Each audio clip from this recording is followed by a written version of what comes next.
So we know what the brain does and where it's located, but have you ever wondered about what the major components of the brain are?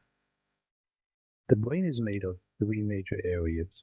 These are the cerebrum, the cerebellum, and the brainstem.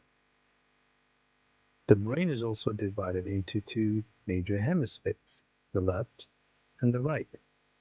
And connecting these two hemispheres is the corpus callosum.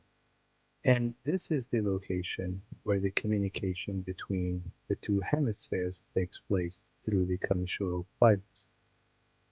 And information in the brain is then able to go from one hemisphere to the next. After that, information in the brain is then sent downwards to the brainstem and eventually to the spinal cord.